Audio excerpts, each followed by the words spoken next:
Muraho neza nk'uko mubibona aha ngaha dufite urukwavu ruri mu myiteguro, urabona ko rusa nkaho rwipfuye rushaka kubyara, rurabura igihe gitoya cyane ni nk'iminsi nk'ibiri kuri umwe gutyo. Aha ngaha ugomba kwibaza ngo iyo rumeze gutya wowe ugomba gukora iki? Hari naho hantu ndakubwira akabanga k'ibintu ugomba gukora mu gihe ubonye urukwavu rwawe byagenze utya ruri kwipfura, kuko ni ikosa rikomeye cyane kutita ku rukwavu rwawe mu gihe rwenda kubyara, dore ngubu rwo rwiyemeje rwipfuye bigaragara cyo rugiye kubyara, kuko urukwavu iyo rugiye kubyara iyo ari rwiza rugomba kwita ku bana bazo nk'undi mubyeyi wese. Aha ngaha rero wowe icyo ugomba gukora ni iki? Nawe ugomba gutegura bogisi neza ahantu hatuje hameze neza hadafite ikibazo, noneho warangiza ugashaka ipamba niba rwo rutakipfura cyane nka gutya nguru kuko nguru rwo urabona ukuntu bwipfuye cyane, wowe ikintu uzakora ni ugushaka ipamba n'akantu k'akabogisi n'ukuntu ko iyo rumara kubyara, kuko ari naho ndakubwirira akabanga ko ntabwo urukwavu ugomba kurushyira hamwe n'ibyana mu gihe rurangije kubyara, ugomba kubikuraho byarangiza ukajya urabyongereza mu nyuma. Uko mubibona aha ngaha njyewe aho rwipfuye cyane kuko njye ntabwo ndakenera iyo pamba cyane, urumva ko aha ngaha urukwavu rwanjye ni rwiza cyane ku buryo bwo rumenya igihe ko rwenda kubyara rugashaka uko rwipfura.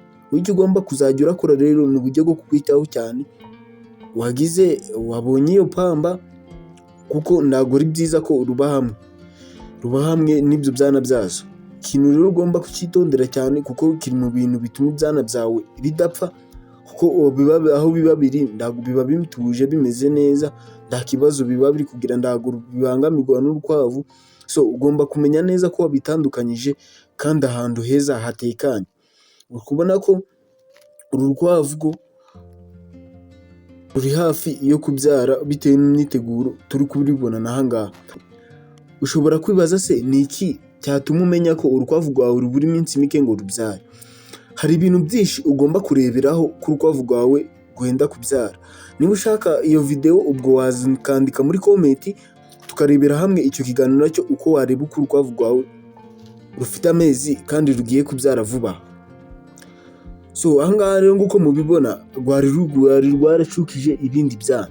Aha ngaha uburyo urukwavu ni itungo ryiza cyane kuko ndirirushya kandi ribyara mu gihe rubyara mu gihe kitarambiranye kandi gitoya cyane, hamwe rwakubyarira umusaruro. Kuko nganjye hashijemo amezi nk'atatu gusa agera kuri 4 nziguze ari 2 zonyine. Uri kubona aha ngaha zabyaye 5, izi ngizi ziracutse, nangaha urabona ko turabura iminsi mikeya cyane ngo rutugire ngo rubyare. Wibuke ko ni ukwezi kumwe konyine gusa ruba bikenewe kugira ngo rubyare. So guys rero mugomba kwita ku iterambere kuko ikintu bita inkwavu cyakugeza kure cyane hashoboka. Ikintu rero tugomba kwitaho aha ngaha ni ukumenya imirire yazo zirakenera, dore nganjye nibera mu cyaro, ntabwo ikibazo cy'ubwatsi kibura, ntabwo zikenera ubwatsi bwinshi cyane nk'andi matungo. Urabona ko zimeze neza, ziri ahantu heza, n'ubwatsi ziri kubura ko zirajya neza, nta kibazo zifite. Rero icyo ugomba kumenya ni uko ugomba kumenya ko urukwavu rwawe nabwo rugomba kuba ahantu heza, dore n'urukwavu urabona ko nta kibazo rufite, nta kibazo cy'uburwayi, ntabwo rwigunje, urabona ko rumeze neza, nta kibazo rufite. So rero ugomba kwita ku mibereho yazo buri munsi, ukamenya uko wazigaburire, kwita ku isuku yazo, ubwatsi bumeze neza kandi butoshye budafite urume, kuko urume nabwo ni rubi ku nkwavu, icyo nacyo ugomba kukimenya. So aha ngaha rero tugarutse kuri rwa rukwavu rwacu rero rwenda kubyara, aha ngaha icyo ugomba gukora ni uko nawe ugomba kurumenyera amafunguro ameze neza, kandi ukamenya aho ziba ko hari isuku, n'ikindi ukamenya ko zifite aka kayungiro kugira ngo zidahura n'ubukonje cyane bwo hasi. Ugomba kwita no ku myubakire y'ikiraro cyawe, ukamenya ko ugomba no kuruha umwanya uhagije wo kubamo, kuko urabona ko rwaba ruzikeneye cyane, wari ukeneye ahantu hisanzuye ho kuba, aho kuryama, aho kubyarira, aho byabaye ngombwa, aho gushyira ubwatsi, urabona ko nabyo birakenewe. So rero ni ikintu cyiza cyane kwita ku nkwavu zawe kuko zitanga umusaruro mu buryo bwihuse kandi zikaba zinafite amafaranga n'ikindi kirenze.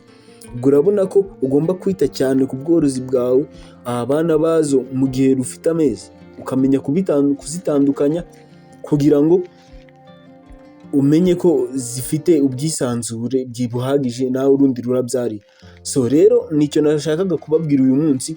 Nakubwiye ngo niba ushaka ko dukora video y'uko wareba ko urukwavu rwawe rugiye kubyara cyangwa ruri hafi kubyara, nimba ari kubwagura, nimba ari kubabyita, so wabyandikaho muri comment nawe tugakora ikiganiro vuba aha kugira ngo tubane tureba n'uburyo twakiteza imbere mu byerekeranye n'ubworozi bw'amatungo magufiya udasaba igishoro kinini cyangwa se bisaba ubundi buryo bukomeye cyane. Kurabona ngaho tuzororera ni ahantu hatoya cyane, ntabwo ari ahantu hanini cyane. So kandi ibi bintu urabona ko birimo inyungu kandi mu buryo bwumvikana cyane. So rero mugira ibihe byiza, wakandika n'ikindi kintu cyose washaka ko tuvugaho mu byerekeye inkwavu, niyo mpamvu turi hano.